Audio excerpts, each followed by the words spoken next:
Probably if I thought about that. Propped it. I don't know if the prop is it over there? Is there a wedge?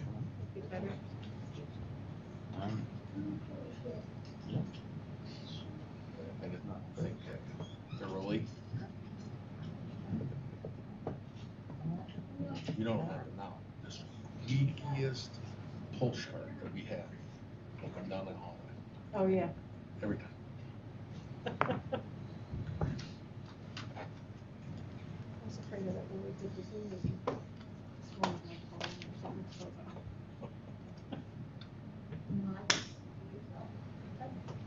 all right, I'll call the meeting to order. Please join me with the Pledge of Allegiance. Pledge of Allegiance to the flag of the United States of America and to the republic for which it stands, one nation, under God, indivisible, with liberty and justice for all. I have to say, it's been a while since we've had company with us, and it really does feel nice, even though we still have these. Okay, we have a special award, a Champion of Change award, and I'm going to turn this over to our Nisba Area 8 representative, Mr. Brian Lauderette. Thank you very much, Rhonda. And thank you for the invite and for winning this award so I can come speak to you all. I'm going to stand here so I can address everybody. So it's nice to give you guys recognition once in a while, especially when it's not expected. Nisba came up with a new program called Champions of Change in order to do just that. And it came to our attention that there's a creative program in your school district that deserves recognition. And how they do this, there's an awards committee that represents every area in New York State on the New York State School Board Association. And they pick out articles and programs that are submitted to the state level. And then the awards committee judges those and awards these to the different districts and the school boards that help initiate these programs within the areas, the districts. And this year, in this quarter, the 4th grade flower planting program was the recipient of this award. So, I don't know, I have a banner here to present to the district and to the staff, but Nisba would like you to have this in recognition of your program and congratulate you for your initiatives and thinking outside the box and bringing something new to the children in the district. So congratulations. So what we would like to do is have the students who are with us here this evening come on up to help receive the award, get a photo. Teachers here as well, right? Mrs. Wood? Come on up. Students, if you could join. While they're coming up, do you want to give them a real quick what this program was? I can read you the article from the paper that was selected, but essentially Crystal Wood in her class. She'd be best to explain it. Yes, maybe you want to explain what the A little bit of a summary of what you did last year. So every day last year, because of COVID, I didn't want to stay in the classroom, so Dave said it was nice. We would get outside and go for walks, and we noticed that the front flower beds were looking a little bit dreary. So we reached out to Townsend PTA and community members, and they donated a lot of the mulch and all the perennials and the annuals, and the kids really got their hands dirty and did all the work. So they did a good job. Proud of them. All right, look here and smile, please. Ready? Oh, let's get South here. Yeah, we're good. Can you see Liam? You see the camera? Okay. We can see everybody. Ready? 1, 2, 3. Okay, thank you. Would you explain a little bit more about Nisba for our parents and students here? First of all, guys, keep up the great work. Push your teachers to do new and exciting things like this, so, you know, don't stop with this, all right? You guys are getting state recognition for what you did, so keep up the good work, okay, guys? Thank you.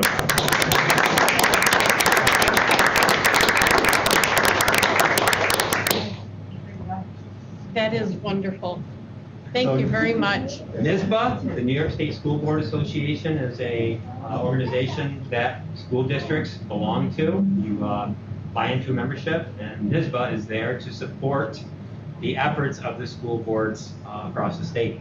So they do many things. They provide training, they provide governmental services, advocacy services, legal services, as well as a whole host of education opportunities. So primarily, they're there for you. It is your association, both the district and the school board, to work for you, to better you, to do your job to your fullest capacity. So I am the Area 8 representative, and I'm just your liaison between your issues, local issues, or events and or something you want to push to the state. I can help you do that, get you the right people. Yeah, don't ever be afraid of contacting them. They are there to work for you. So it's your association. Just a great recognition, so thank you all. Yeah. Thank you. The banner will be proudly displayed somewhere in the entrance, so it's visible at Townsend School. So you'll see it all the time over in the elementary building. And with that, no, you don't want to stay. First day of school tomorrow. Right around. Yeah, Thank so- you all. Thank you very Thank much. you. We don't, if you want to stay, you're welcome, but we know you have other things to do. Congratulations, guys. Good Yeah. job. Thank you very much for what you've done.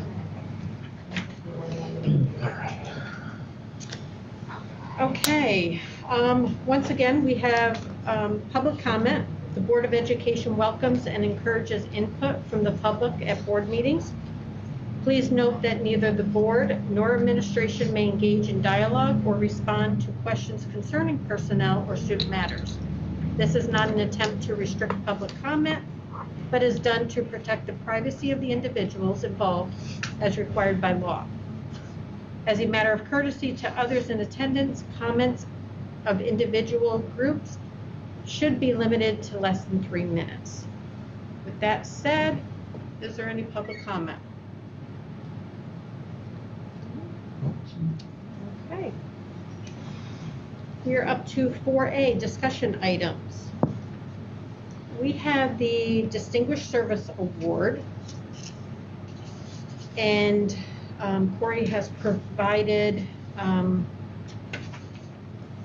the details of that, how we come to that, how a person is nominated, and are there any comments or suggestions for revisements?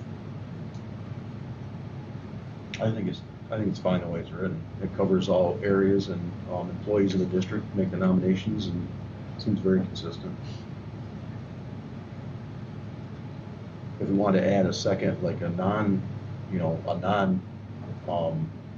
employee of the district or something like that, if you want to make it 2 awards and have that out, I mean, I definitely would be in favor of awarding a district employee and a district employee. Right now it's set up so you have district employees and community members, outstanding community members combined into 1 award. Right. I'm in favor of staying the way it is, but if we did have to make any changes, I would definitely would entertain adding another one if we thought that was appropriate.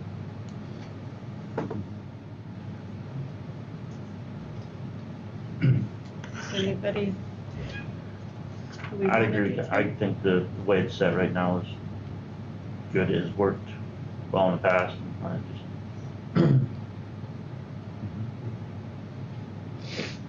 Okay. All right, thank you. So we'll leave it as is?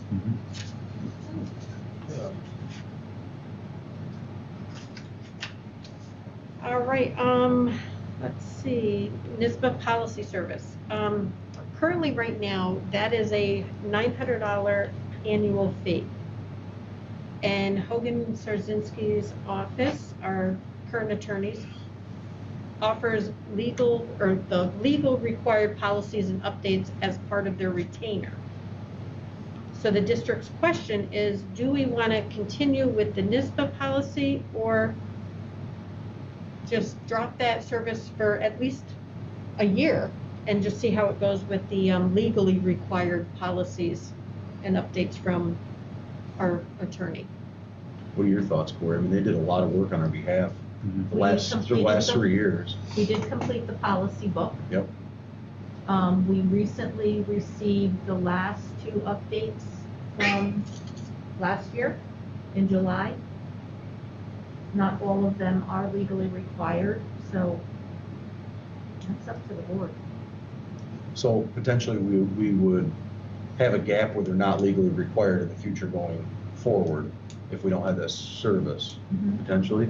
But we could also have our attorneys look at them if they were relevant to us, right? So. Right. But would that be non-retainer work then, Right. if they would be adding on? I mean, that's the thing, it's, If they're not doing it, then it may be non-retainer. If we have a policy that we are looking at developing, it's not required. that's not required, I can verify, but I think that it would fill within our hours. I don't think it would be an issue. We wouldn't have to buy into a policy service. We're not looking to buy into that with Hogan, with that office. But, you know, the legal ones come out, if there's any that we identify that we're concerned with or we want to potentially develop, I'll confirm it, but I'm very confident that they would do whatever is needed within the retainer. Because this For annual individuals. fee, if it's true duplication of effort, this represents about 3 hours of Hogan's time. Right. So, I mean, I'm not saying that $900 is a de minimis amount. I'm just saying that in the context of the policy overhaul that we undertook and knowing that they're still up to date, like, I wouldn't be opposed to continuing on with the service, but. I know over the last 3 years, they've done a tremendous amount of work to help us get that policy book up to where it belongs, and Corey obviously as well. And like you said, in 3 hours worth of their time, you're not gonna get much work out of them, but do we have that need in the future? Yeah, what I mean, what do you And think, that's the Corey? I mean, question. that's really, you have the firsthand interactions with them, even as a policy committee, you're bringing stuff to us already ready to go with your work and theirs combined, so. Correct. $900 is a pretty cheap backup. Huh? I said 900 is a pretty cheap backup. Yes, That'll a lot of work for us. it's very, very low penny, very, I mean. Yeah. Especially that book's that thick, you know how that is. That's what I'm I saying. know, So and could to have to go through, I mean, I don't know if the decision has to be made tonight or not, but I mean, to go through and think about the number of required policies relative to those that aren't required that we just have in our policy handbook, I can't do that in my head. But, I mean, again, for $900. Good. Could I ask for a caveat? If we get into a situation where we have a legally required policy that comes through from Hogan to Jarzynski, it could potentially be months ahead of anything coming from Nisba. And they would be the so ones if who we would have defend anything- us in Correct. in us and our adherence to policies. Yep. I would say that they have the trump card. Right. That, So- anything they provide us would prevail. Because we can make a decision based on the timeliness Or- between the two. Oh, Legally okay, so if I required understand policies. your question, you're asking, can we use Hogan and Straczynski to move a policy ahead of when we would actually get it from Nisba? Correct. On their timeline? I'll give you the exact. I would have I'll give you the no- exact example. I think I know what you're Title IX, Yeah. that major Yeah. required policy. We have yet to get the update and the policy draft from Nisba. From Nisba. We ended up paying our previous attorney a pretty substantial amount of money to develop it on our behalf because we had to by law. And when we reached out to the service, they said, we're way behind, we don't know when we're gonna get to it, and we still have not got it. No. So it's things like that, as long as I have the ability to go to the lawyer. Now with Hogan, it's we aren't gonna we aren't easily, 'cause they're gonna hamstringing you. send them. There's no way that we're going to hamstring you in Right. any way, shape, No, or form. I just want you to know, it may not be NISBA's policy that's coming No. forward. It may be Hogan and Jarzynski policy coming forward, and we'll communicate. What we're adopting is WCS policy. So Correct. regardless what What the foundation template is, Beautiful. as long as it's the Right. most modern. Yep, I I'm very don't care. comfortable with that from my position. And my understanding was that in our package with Hogan's, this is already included. So the way I'm looking at Correct. this It's on with their own. NISBA is a secondary, it's like a second insurance Sure. to Well, cover this in. the Like issue, Al was saying, you yeah. know, when you build the policy book based on NISBA, if we get the templates coming that way and we're still in the service, it makes sense to be consistent with the template design, because every lawyer has a different twist to their template design and their approach to legalese. So in those cases, if it's coming in a timely fashion, we'll try to stay consistent with that. But if we get into a situation where it's not timely and we're not going to get it quickly, we'll use the Hogan version and we'll move. So that way we can stay within deadlines. a lot of the policies, as you all know, you have a lot of time to develop them. The Title IX was an exception, and we were already, a year behind or several months behind. So as long as I got that flexibility to do that and communicate to the policy committee which direction we're going, just for information's sake, that'd be wonderful. Okay, so we'll keep the policy service, and then if need be, we'll, for the legal required policies, we will seek our attorney. Right, we'll just use our judgment based on the timeline. And it gives us the ability to compare and contrast, because there could be elements Absolutely. that we like in one that would just be an enhancement to it. So I think that gives us the ability to.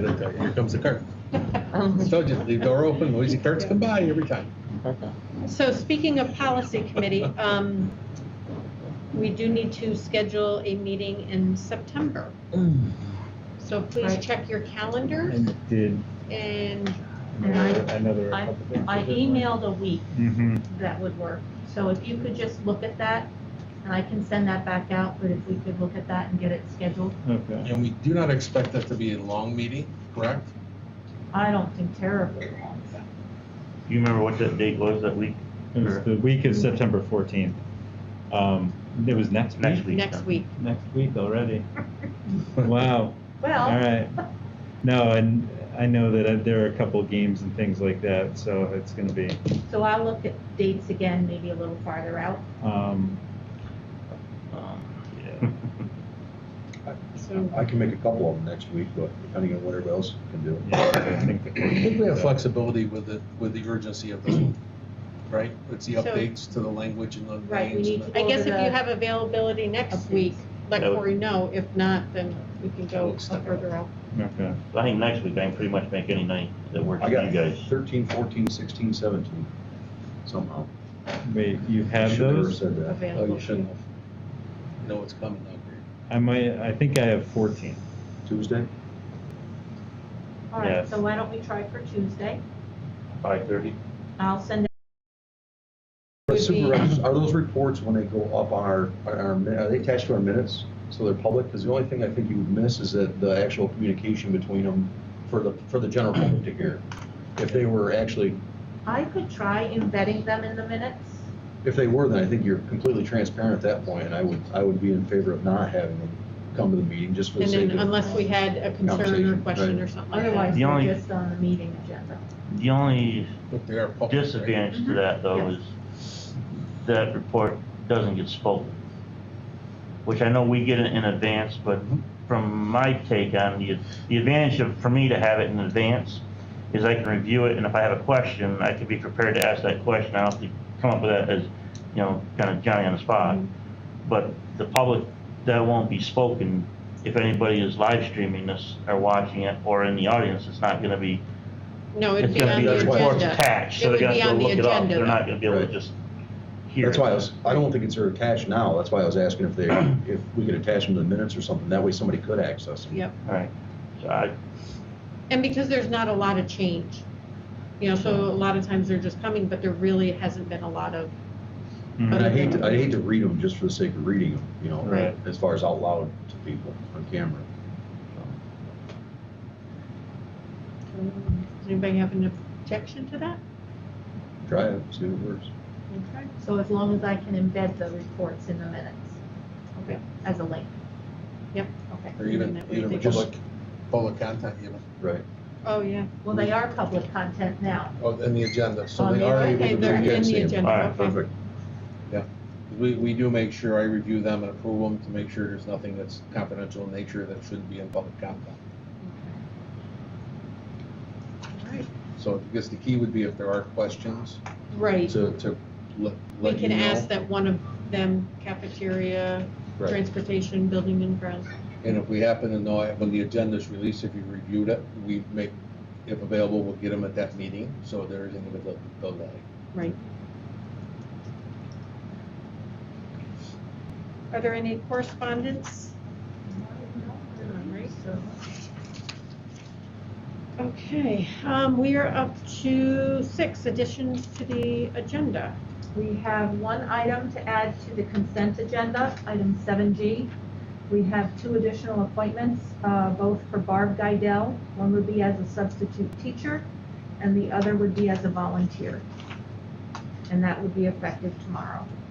And she would be volunteering to assist the long-term sub in the library, getting up to speed. Apologize for the lateness. That just came through today, that Mrs. Guidell is willing to assist us. And that's a wonderful opportunity for us. Especially since she's needed so quickly. Perfect. Terrific. All right, so the consent agenda. We have declared Bus Driver Appreciation Day, October 20th. Educational Support Personnel Appreciation Day, November 17th. Teacher Appreciation Day, May 3rd. And School Nurse Appreciation Day, May 11th. Then we have a resignation from Ann Hartman due to retirement. And this is effective November 30th, 2021. We have personnel appointments. Some of these are new, so I'll go down through them. K through 12 Music Department, Teresa Bolton. These are grade level leaders. Marching Band Advisor, Ray Bartlett. FBLA Advisor, Megan Leonard. Piano Accompanist, Karen Ball. Memorial Day Graduation Speech Editor Advisor, Clarence Lepar. Middle School FFA Advisor, Jean Marie Connolly. And FFA Assistants, Elizabeth Howland and Penny Tweedy. And Fishing Club Co-Advisor, Nathan Cutting. And then we have the appointment substitutes, Carol Francisi, long-term substitute teacher. This will be, she will be in the library, correct? Yeah. Chris Brundage, teacher. Leslie McGraw, custodial worker. Nancy Saglambini, teacher. Tina Saglambini, teacher. And Kristen McGraw, teacher aide. And then we have the personnel athletic recommendations and the mentor approvals. Do we have a motion to accept the consent agenda? Make the motion. Second? Yes. All in favor? Aye. Opposed? Carried. All right, and next we have to adopt a strategic plan blueprint for excellence. And has everyone had time to review that? And if there are any concerns, questions, or comments? I thought it was put together very nicely. Yeah, very well put together. Yep. We did make the adjustments for the we and the bullet points instead of the numbers. And we'll move to production of signage for the district and the buildings and conference areas. So we'll work through that next, design-wise, and we'll get it out there. We'll get the full plan as well as the one-page document posted on the website as well. Thank you. So that'll be there hopefully tomorrow. Okay. And if anybody jumped on this morning when you were reviewing that with the staff, I like how the priority areas, and you just keyed in on those areas, and that's what we need to look for, so. It's gonna be quite a challenge, I will say. There's a lot. I built action step templates for each of the action step strategy areas, and we took on quite a lot of work. We'll see. But they say stretch goals are healthy, right? So we certainly stretched, so we'll see what happens. All right, so do we have a motion to adopt a strategic plan blueprint for excellence? I'll move it. Second? Second. All in favor? Aye. Opposed? Carried. So hard to hear. It is. I'm like looking up, did anybody move their lips? Approve the flood mitigation floodgate modification change orders. And Scott, we would like you to give a little bit of, actually, Since he's yeah, here. we could might have as him. well, yes, so the public can hear that as well. Yeah. Sure.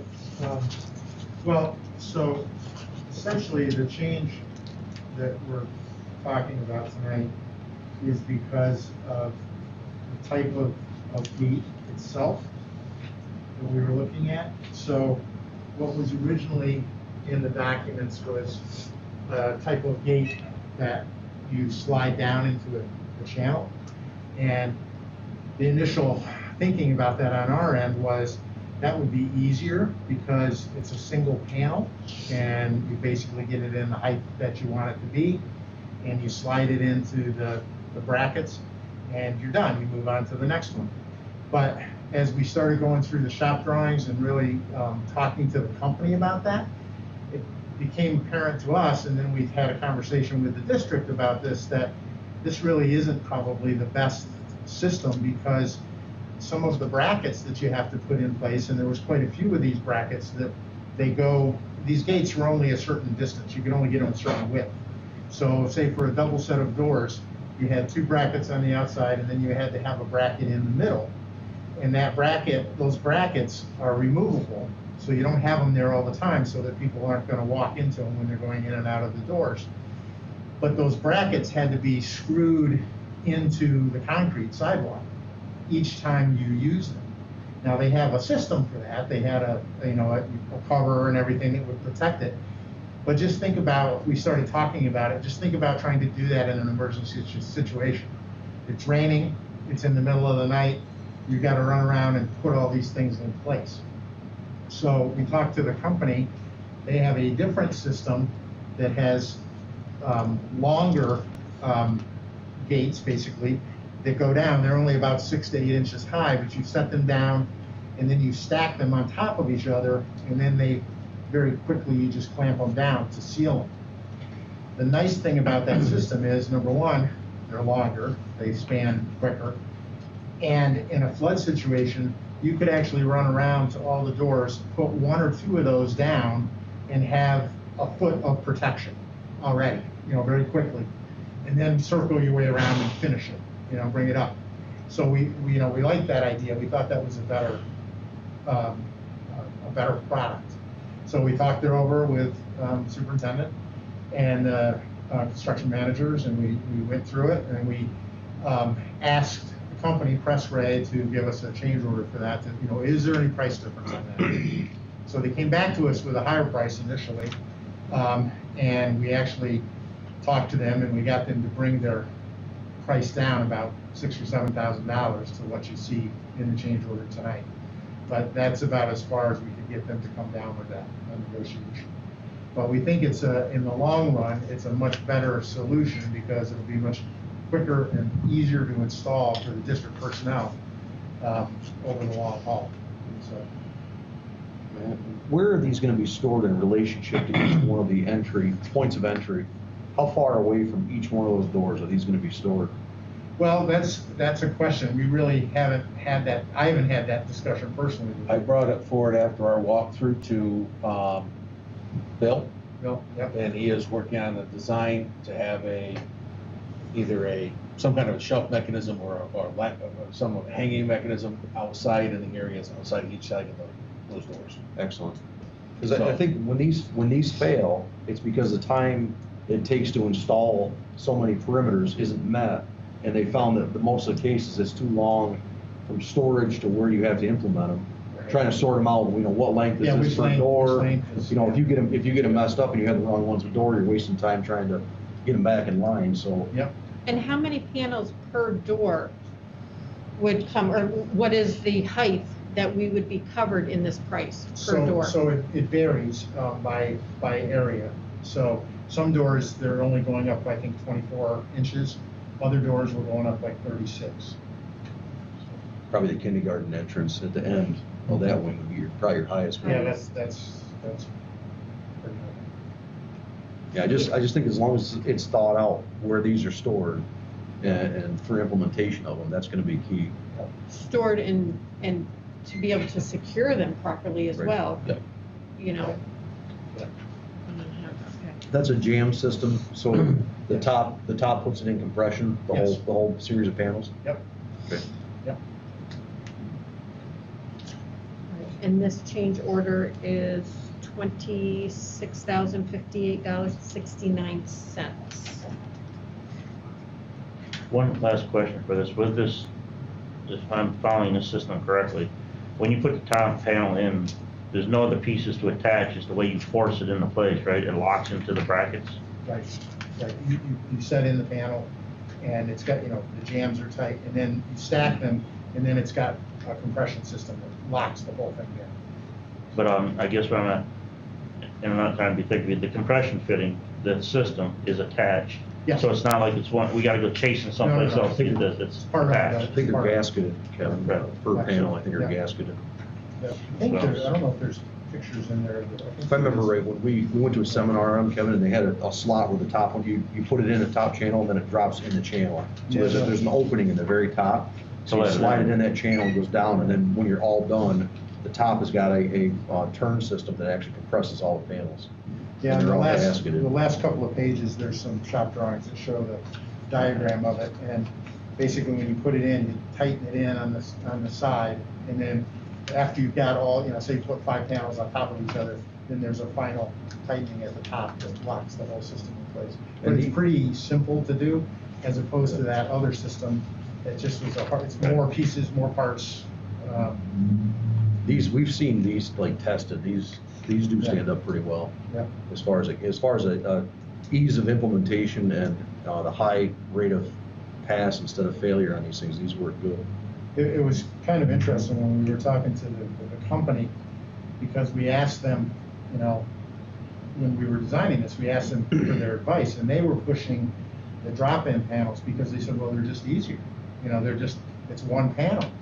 And so when we went back to them and we started explaining to them, it's like, do you sell them this way all the time? It's like, think about, clients trying to install these. They're going to run around and try to find all these screws and put everything in a rainstorm, and they didn't really have a lot to say about that. They were just kind of like, It's got to be simple. It's got to Yeah. be fast. yeah. And the only other thing I see is that there would be some cost involved with the storage.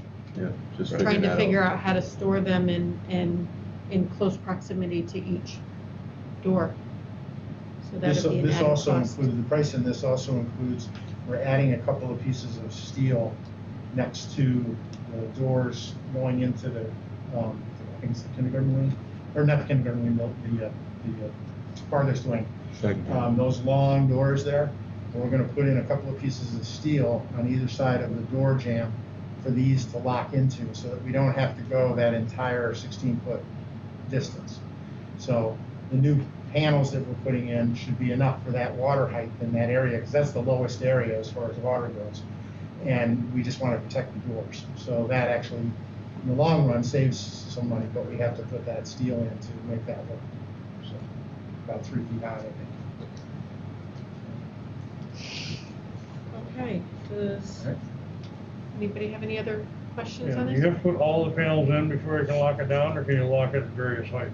No, you can do it at various heights, which was one of the advantages we thought, because we were talking to John Jackson about it. You could go and put 1 or 2 panels down, tighten it in on the sides, and you've got some protection. You got a foot of protection, and then you can go around and sort of build them that way. So Especially in a flood event, there may be staff that can't get here. right, If it's in the middle of the night or on a weekend or something because of road conditions or something, and if it's left up to 1 or 2 people, that would definitely come in handy. right. Yeah. I agree. All right, I think that's the reason why they went away from the door openings, like on the K wing, because there was 5 extra doors. You have to try to put this system in place, and there's just not enough time right. to do it. Makes sense. Are these pretty much a universal length? I mean, is there gonna be a set cut for every Yeah. particular door, right? It's not gonna be where we can just grab and go? I'd have to double check what the shot drawings show on that. So for like a 6-foot door, it depends on the door width that you're trying to attach to the Right. So they are semi-custom that way.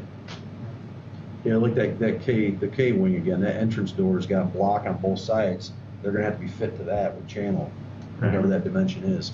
Then you go in between the K1 wing and the 2 wing, those are a totally separate animal. I think that's why I was asking about the storage, because the last thing you wanna do is sort out what panels go where. Right. And even, basically the rear entry door over by the cafeteria, they've got it going down into the basement. I mean, there's gonna be custom panels for just about every entryway.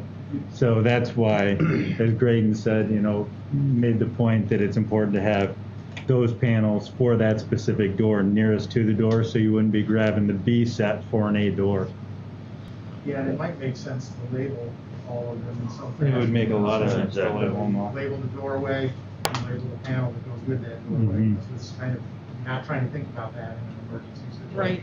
Yeah. And one more for you, Scott, then. Is there a top, middle, bottom, or does it not matter? All right, if it's the right door, it doesn't matter if it's top or bottom. Good. The initial thought was a anchored hanging system right somewhere near each of those locations where they could be secured onto hanging, whatever they were, so they couldn't go anywhere. Right. And universal key, load them up, and be done. I mean, your best option is self-deployable, so in other words, you had a system that actually floats with your storm, so you don't take any manpower to put it in place, but the cost of those for the entry doors you have is just astronomical. So you have to go to a system like this to keep it, to balance the economics with it too.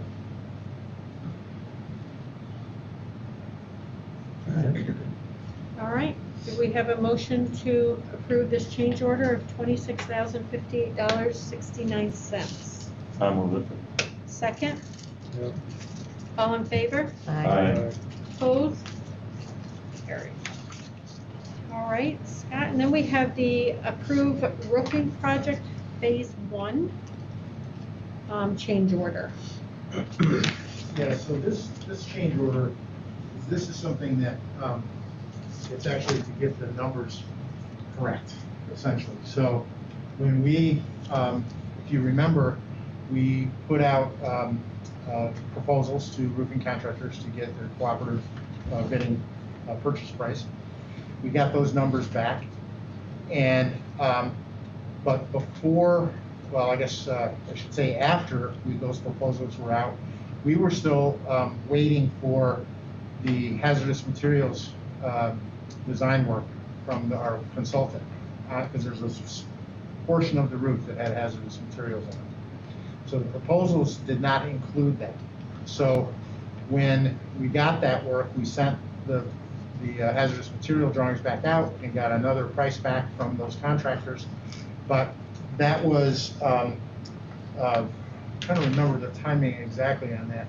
I think what we decided to do was for the board meeting and for the paper trail, we thought it would be best to use the bid price that we got, which is that first number, and then do a change order for that second price, because that was something we asked the contractor after the fact, basically. So if auditors ever look at this, we never wanted to say, oh, we awarded $2,084,000. Well, how did you get to that number? Well, we had a change order that was included. We said, no, let's just do base bid number and then have the board approve that change order for the hazardous material and the roof guards. There were some roof railings as part of that as well.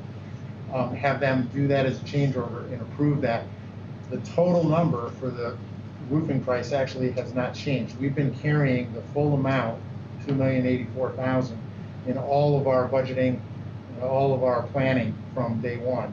We just wanted the paper trail to be correct, so that, 5 years from now, when state ed is actually looking at this, they can see how we got to that number. And now you know why I invited Scott to be here to explain. Well, thank you. Yep. All right, any questions? This change order is for $71,980.80. Just one question I had. Scott, did that number came in, was that after the core samples went out?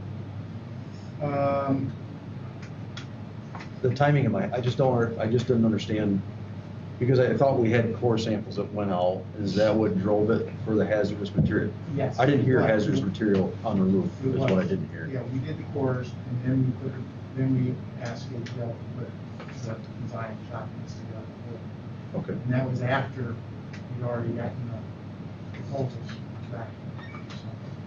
Okay. That's it for me. Okay, do we have a motion to accept the roof project phase 1 change order? $71,980.80. I'll make the motion. Second, I'll second it. all in favor? Aye. Opposed? Carried. All right, next week. Thanks for being here, Scott. Yes, thank Thank you. you. Thank you all. Good luck with opening. Thank you. Thank you. All right, we are up to D's, personnel appointments. We have Deb Boyce, part-time school monitor, Nathan Jameson, teacher aide, and Gary Williams, special education teacher. Do we have a motion to approve those appointments? Second? Second. All in favor? Aye. Opposed? And then the next one, E appointments, this is a correction. And this was the class, yes. Right. So we have Robert Martin, custodial worker, and these classes are all labor class.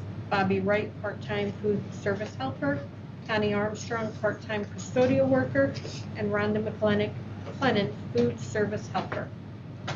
Do we have a motion to approve those corrections? I'll move it. Second? Second. All in favor? Aye. Opposed? Carried. We're up to 9A. This is the policy review list. This will be on an annual basis, and this is just for our purpose to go through these policies and review them at our convenience, and then report back to, do you want them to the policy committee or bring them back to a board meeting? Or just let you know if there's anything that we might see or think that there might need a, They could just let me know. okay. Yeah. And just let Corey know. This is part of the monthly as needed request of the board to keep the policies in front for review and keep it refreshed.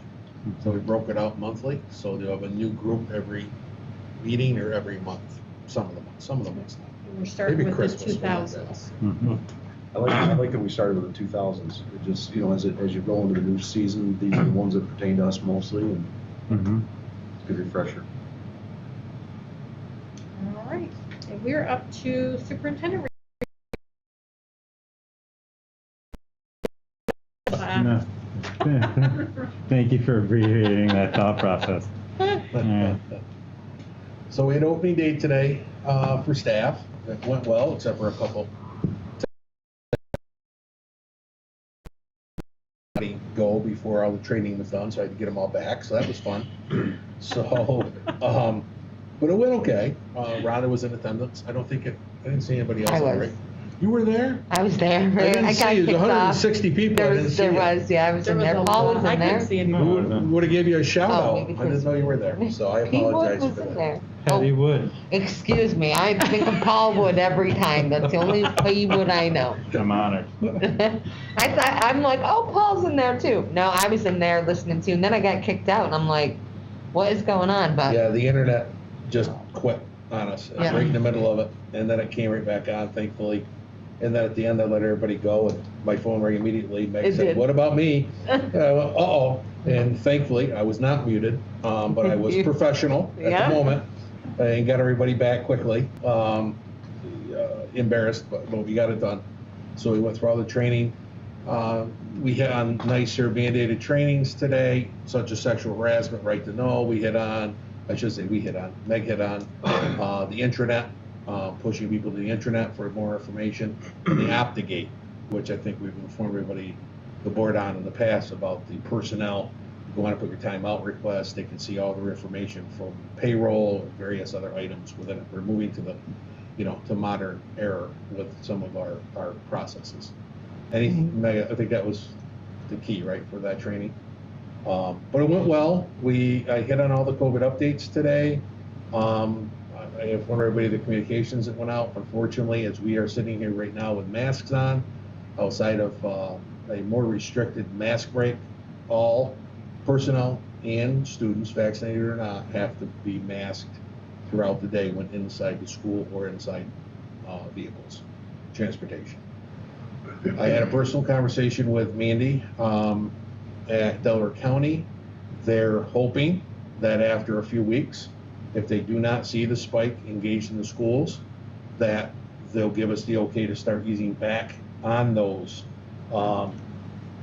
mask breaks, extend them more than what they currently are of restriction. But they're asking us to hold tightly to the regulations on the start. They're very fearful that we're going to have a spike in schools with how contagious this new variant is. So we're doing our part. We don't want to get fined or get shut down by DOH. So we're following the procedures and we will make the adjustments. We are working with some parents. There is the option of a medical exemption for mask wearing, as well as a medical exemption for remote learning. Medical exemption, and there's processes in place for that. Essentially, if they get a medical note from their provider, that medical note is transitioned to our medical director, who makes the determination of whether or not it occurs or not. We've had it both ways. We've had a couple that have been approved for mask exemptions, and we've had more that have been denied than since last spring. So we are helping parents through that process. We do have some parents that are opting to homeschool, a few of those. And I don't know if we'll see an increase or not with that, but we will process through our procedures on that as well. And we'll go from there. Our enrollment, I'll bring enrollment numbers next meeting, that report that I started doing last year. But at the last look in August, we were up almost 50 kids from last October. That's before we had a few shift now to homeschool, but still a positive uptick in our enrollment. So that's a good sign for us as a school district. So other than that, we're placed at 6 feet. We are going to use the cafeterias with the barrier, as you saw with the walkthrough, with the barriers in place at the 3 feet. Eat. And when kids are done eating and they're decide to visit, or whatever the case visit, they have 15 minutes left or whatever it is, then we'll encourage them to put the mask back on, require them to put the mask back on during the social time, and then we'll go from there. So we will use cafeterias again, rather than put the kids in the gym and be putting down 100 tables and chairs each day and clean them up. And instead of eating in the classrooms at Townsend School, that just was too negatively impactful for both the kids in the classroom and our custodial department. That really was difficult for us to keep clean. You know, kids aren't meant to eat at a desk. Right. They're meant to eat where they can be kids. Is social time allowed to be outdoors during lunch, like your last 15 minutes? Are you allowed to go outdoors? And here, by using the cafeteria with the outside entrance nearby with good weather, I'm sure they'll be flexible and have those options like they always have. Great. In the gym is a little harder because of the distance and the movement. The other thing that we did that did happen this year in the high school is, if you remember last year, we talked about the difficulty with one lunch period. That for whatever reason and purpose, they went to one lunch period in the high school. I could not reason and understand that. And Al, if you remember all your years as a teacher, there's always two lunch periods, so we could break them up. We went back to 2 lunch periods. The guidance department worked very hard. Mr. Loomis, they established it. So now you got half the students within those 2 lunch periods. That's part of the reason why we don't need a cafeteria. So you have less kids that are impacted. They should be able to have some flexibility and be a little bit more, more comfortable. Middle school has two periods, 2 lunch periods, 1 period of grade level by themselves, and then 1 with 2 grade levels, but easy numbers, and they should be able to be okay in there. So. Now, do you think the request for homeschool, do you think it's based on the fear of their children potentially contracting COVID, or do you think that it's the mask mandate that is, driving that? It depends on, so going to last year, we have some carryovers. It was a mix. Okay. In some cases, it was vulnerabilities in the household. In some cases, it was masks. Mm-hmm. This year, what we're doing, any new, if there's a student who was enrolled last year who was a new homeschool, and we don't know any reasoning behind it, we have the principal call to answer any questions they may have, to make sure there's not some misinformation out there. And that if they say, no, I'm set for homeschooling, then we process it. So once we receive the document, we go one extra step and have the administrator reach out. In most cases, there's some cases we know already, if that's some email communications or we know the individual and what the situation is. So we leave those alone and we process them and get them into the system. It's really important for anyone to understand that when it comes to homeschool is not remote instructional like we had last year. Homeschool is homeschool. They send a letter of intent. We send back the guidelines and the documentation from the state of New York. It is up to the parent to figure out the instructional program and meet the parameters for the state. We get quarterly reports. We get an instructional, what's called an IHIP, instructional home, and we determine compliance. That's it. That's our support. So it's really a big decision for a parent to make, especially if a child has been enrolled, especially if a child has been enrolled and is in high school. If there's any intention of them returning to a high school, to have 1 year of home instruction in between really needs to be carefully thought out to make sure that the child's education moves forward and appropriately entered. How does that affect like athletics? Can they homeschool and still do athletics? No, they can't do anything that's credit bearing or competition laden between districts. And I mean, I understand how disappointing it was. We went from no masks, as the summers, was getting started, and here we are, full mask again. But like the Department of Health said, if we can get through and we're not gonna see that spike here, then at the very least, when they're sitting at their desks, without a mask, and then if they get up again and move around, that would be different, but. And my Hopefully. understanding is we're over 1,000 schools across the nation that have been put back out of full remote. So we don't want to see that trend hit No. New York. No, not at all, So, not at all. yeah, that's all I have. All right, and there's no need for an executive session, No. so if no one else has anything else? I'd make to a add? motion to adjourn. Second. All in favor? Opposed? Carried. Well, thank you. That second change order for 71,000, I didn't see anything in here about it. I found the one for the door, 26. It was not in your printed packet, it was added late to the So it might be in your, electronic. Okay. yep.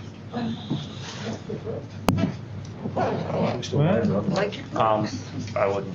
Mizuno. Are we clear, Cindy? Nobody looked at that.